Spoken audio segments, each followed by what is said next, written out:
Mga kabarangay, happy Friday yan, no? So out na natin. Ayan, pauwi na tayo. So far magdi-dinner na lang tayo dito sa canteen ng company namin, which is hindi naman to literal na canteen ng company namin. Dito lang kami kumakain, no? So ang ganda ng schedule ko lately sa trabaho, kahit na paiba-iba ng time. Okay, explain ko mamaya. Anyway, tara. Pinalagpas ko lang yung mga sasakyan. So, kain muna tayo dito. Papakita ko sa inyo yung canteen namin. Ayan. Annyeonghaseyo! Ayan. Kita nyo naman, wala pang katao-tao mga barangay.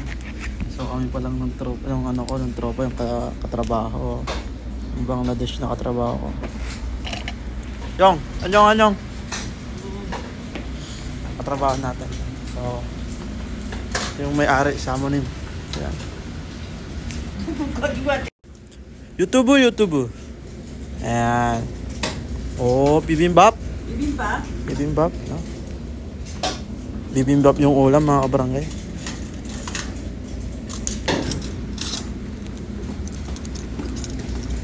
Ikaw? 네가 해서 먹어야지 이거는 도시락이야 이거.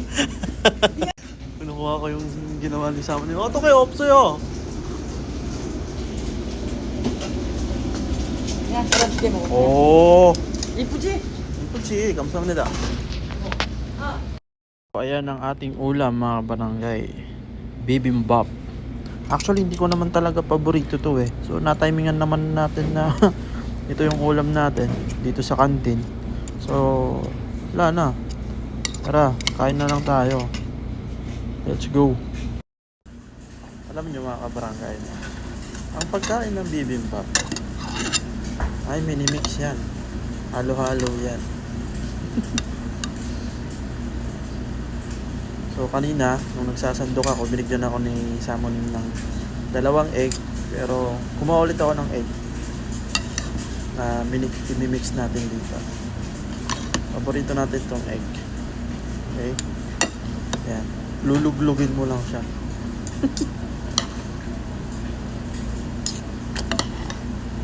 Marami masyado. Kaya tayo tumataba eh. Laman tayo ng laman eh.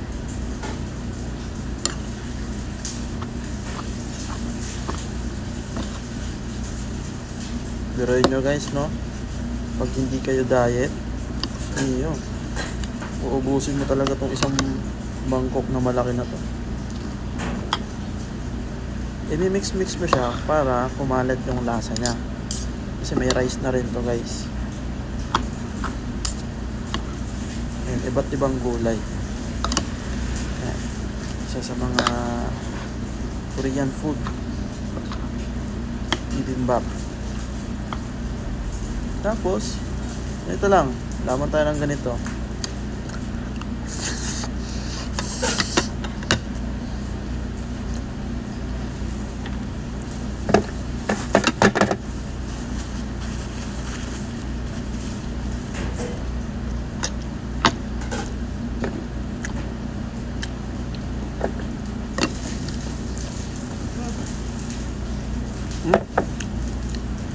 감사합니다.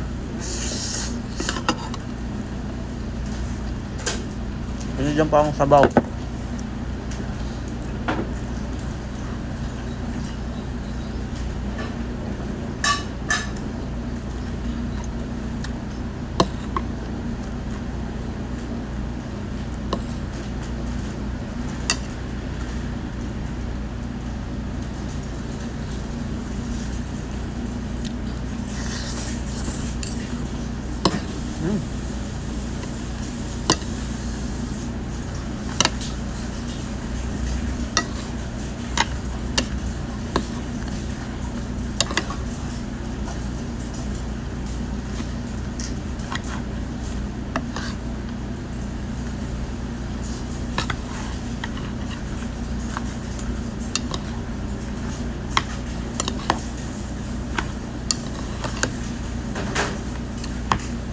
Ngunit ang pagkain ng bibimbap mga kabarangay, kailangan mong i-mix talaga para kumalat yung lasa.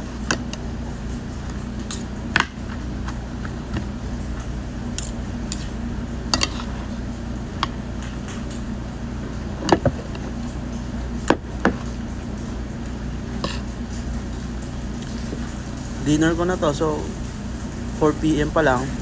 And mamaya mga 11 PM pag ginutom ako, tsaka may merenda ulit.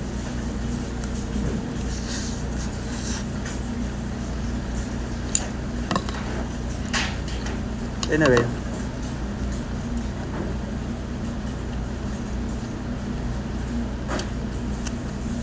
ikakat ko na muna dito yung video kasi marami to and matagal din akong kumain. Problem muna. Ayun na nga mga kabarangay, tapos na tayong kumain. Hindi natin naubos, sobrang dami, pang dalawang tao na ata ito. Maski yung sabaw hindi natin naubos. Pero ito, kagandahan dito minsan sa canteen ng Korea, may libreng kape mga kabarangay. So tingnan nyo ha, vending machine nandito lang sa tabi ko.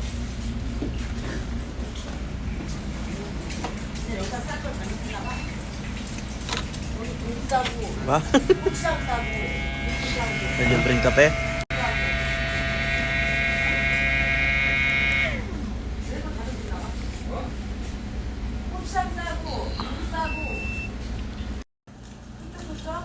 Kape. Kape after kumain mga kabarangay. Ganito kasi di sila dito. Oh.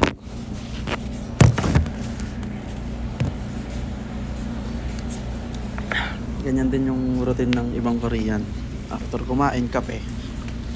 Or minsan nga, after kumain, tayo agad. Tapos lalakad-lakad yung mga nag-exercise. Hindi uso sa kanila yung pagkatapos mong kumain tapos magpapahinga. Hindi. Dito, after mong kumain, may ano dyan, bike lane.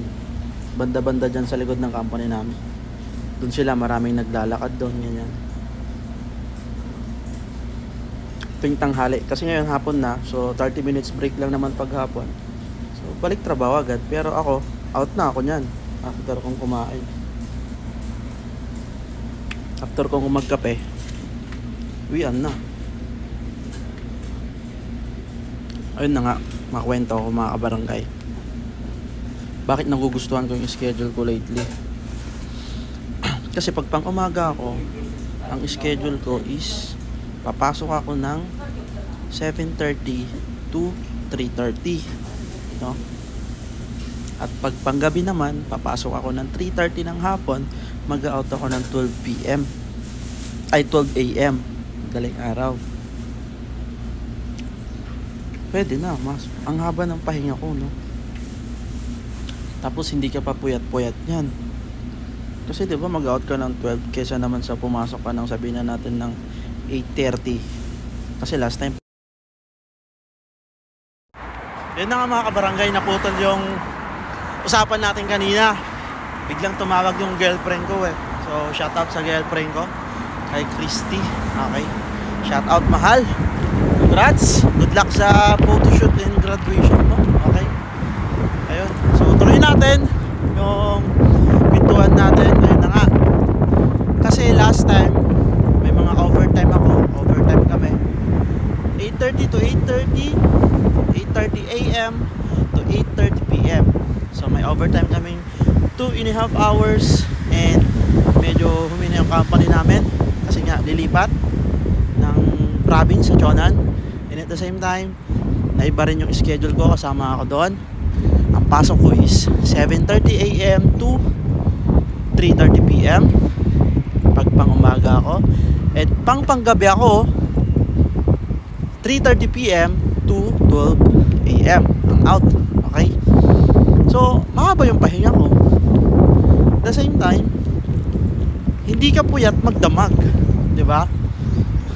Kasi last time 8:30 PM yung pasok mo ng panggabi eh, tapos out mo 8:30 din.